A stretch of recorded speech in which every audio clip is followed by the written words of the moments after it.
Assalamualaikum warahmatullahi wabarakatuh. Halo sahabat sehat, selamat datang kembali di podcast bersama SRK Diagnosis Center dengan saya Rahimanul Fadilah. Nah, banyak orang mengira kanker ovarium itu hanya terjadi pada perempuan dewasa loh. Namun pada kenyataannya, meskipun jarang, penyakit ini juga dapat terjadi pada anak-anak usia remaja atau sekolah. Nah, pada hari ini kita akan membahas bagaimana kanker ovarium pada anak dapat dikenali, bagaimana pengobatannya agar harapan hidup pasien dapat berjalan semakin baik. Bersama kita telah hadir dua narasumber istimewa, yaitu seorang dokter spesialis obstetri dan ginekologi, konsultan onkologi ginekologi, yaitu ada Dr. Syamel Muhammad. Halo dokter, halo, salam sehat. Ya. Dan ada anak survivor kanker, yaitu ada Nazwa Rahma Putri. Halo Nazwa. Halo Kak.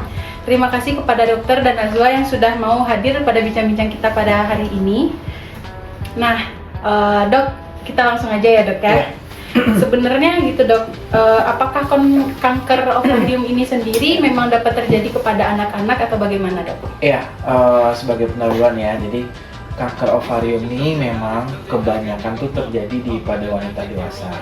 Tapi pada anak-anak pun itu cukup banyak sebenarnya insidennya. Cuman yang membedakan mungkin tipe kankernya. Kalau pada usia remaja atau bahkan anak-anak, kebanyakan tipenya bukan yang asalnya dari epitel permukaan ovarium, tapi yang asalnya dari sel germinalnya. Banyak sekali jenisnya, ada yang namanya teratoma, ada yang namanya granulosa, dan lain-lain. Jadi kalau pada usia anak-anak atau usia muda, remaja, itu cukup banyak, tapi tipenya berbeda dengan yang pada dewasa. Oh begitu ya dok. Ya. Berarti untuk penyebabnya sendiri antara kanker ovarium pada wanita dewasa dan anak-anak itu berbeda ya dok? Iya, berbeda. Memang bukan berarti seluruhnya harus tipenya berbeda. Ada juga pada usia muda yang tipenya sama dengan yang orang dewasa, tapi insidennya jauh lebih kecil. Kalau yang tingginya yang tipenya berbeda sebenarnya. Oh gitu. Untuk gejalanya sendiri dok, apakah sama antara pada pasien wanita dewasa dan anak-anak? Oke. Nah, pada anak-anak karena dia kebanyakan, nah ini juga yang perlu diketahui ya, kebanyakan pada anak-anak justru kebanyakan tipenya yang tipe ganas. Makanya biasanya gejalanya akan lebih signifikan dibandingkan dengan pada yang dewasa. Kalau dewasa kadang epitel dia tumbuhnya perlahan, kadang tidak disadari. Tapi kalau pada anak-anak, karena dia cepat pertumbuhannya, biasanya akan lebih cepat aware, baik itu anaknya maupun orang tuanya. Oh ya, kenapa nih perut anak saya kok tambah lama tambah besar, seperti itu ya. Oh berarti kalau untuk kanker ovarium sendiri nih, kalau pada anak nih ya dok, tadi dokter singgung berarti salah satu tanda gejalanya dari kanker ovarium ini perut membesar dan terasa sakit atau bagaimana dok? Iya, untuk gejalanya sangat bervariasi. Bahkan mungkin banyak juga yang datang bukan dengan gejala bengkaknya, tapi mungkin dengan gejala gangguan buang air kecil, buang air kecilnya kenapa kok jadi sering, atau gangguan menstruasi juga bisa timbul seperti itu. Apalagi pada yang usia muda, usia anak, banyak tipe tumornya, tipe kankernya itu yang menghasilkan hormonal, sehingga dia akan mengganggu siklus haid kalau anaknya sudah haid, seperti itu. Gitu ya dok. Jadi untuk mendeteksi sebenarnya anak itu terkena kanker ovarium atau tidak, itu apa yang harus dilakukan dok? Sampai saat ini memang belum ada standar untuk pemeriksaan rutin pada anak-anak, tetapi kebanyakan memang ada namanya screening yang bisa kita kerjakan. Salah satu screening yang paling sederhana itu dengan pemeriksaan ultrasonografi USG ginekologi sebagai screening pada anak-anak boleh, pada remaja boleh, apabila dia memang ada keluhan atau dia memang ada merasa perutnya bengkak dan lain-lain. Oh gitu ya dok.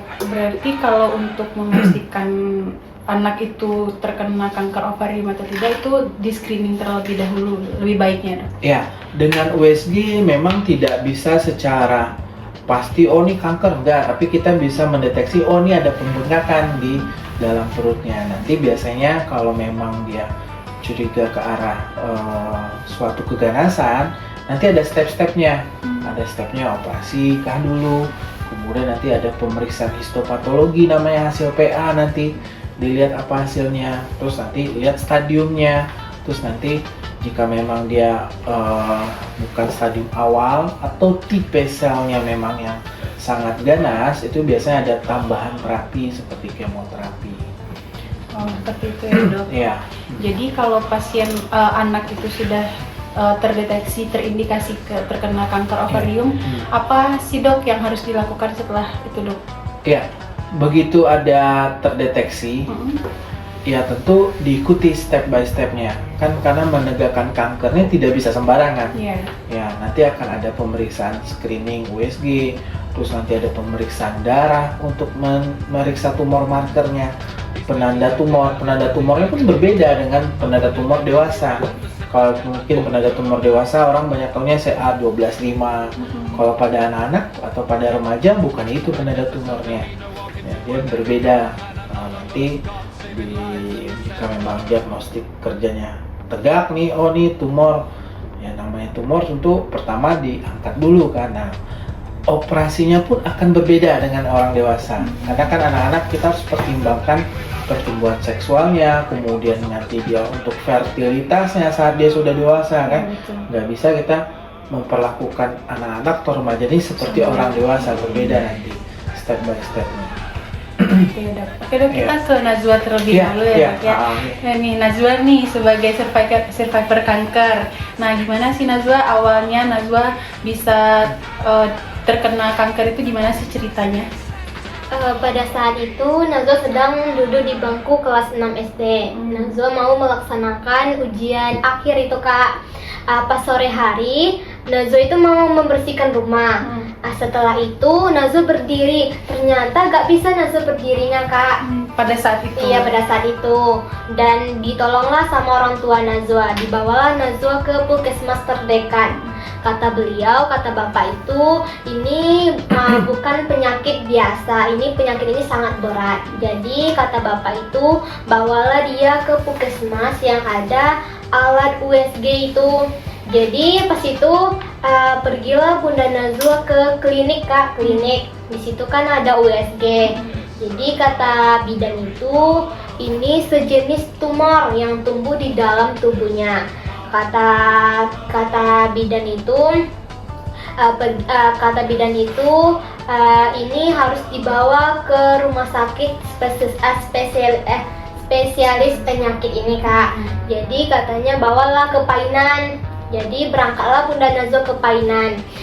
Di situ kata bapaknya ini sejenis kista atau tumor katanya. Kalau di sini dia operasi gak ada dokter spesialis penyakit Najwa.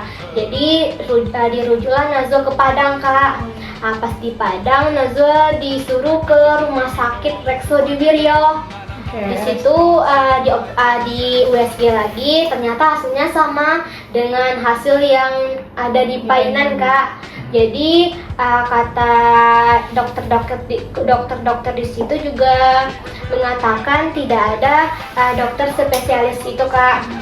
Jadi baru Najwa pergi ke rumah sakit M. Jamil. Baru disitulah Najwa bertemulah dengan dokter Samel. Berarti Najwa dari awal Najwa ngerasa sakit perut itu apakah hanya pada hari itu saja atau sebelumnya Najwa sudah pernah merasakan gejala tersebut? Sebelum mungkin ada kak, tapi itu Najwa mungkin hanya menganggap itu sakit perut biasa. Jadi Najwa nggak terlalu digubris ya berarti. Iya. Nah selain sakit perut ada lagi nggak gejala yang lain yang Najwa rasakan? Seperti nafsu makan kak, nggak mau. Tuh berat badan nggak mau bertambah. Perut Najwa ada kayak membesar seperti itu atau bagaimana? Kayaknya enggak kak, tapi itu terasa keras. Perut Najwa itu membesar tidak ada. Lalu setelah bertemu dengan dokter Syamel nih, Najwa, bagaimana apa pemeriksaan yang Najwa lakukan pada saat bertemu dengan dokter Syamel? Pada saat itu dengan bapak Najwa melakukan USG. Kata bapak ini penyakit ini agak kak, perjalanannya panjang gitu. Jadi kata bapak itu harus dilakukan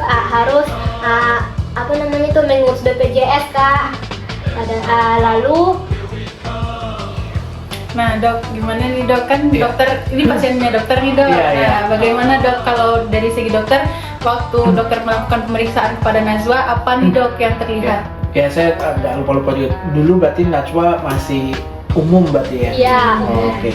Jadi kalau penanganan kanker nih dia memang tidak bisa sesederhana kista udah operasi selesai, Ya, tidak betul. seperti itu.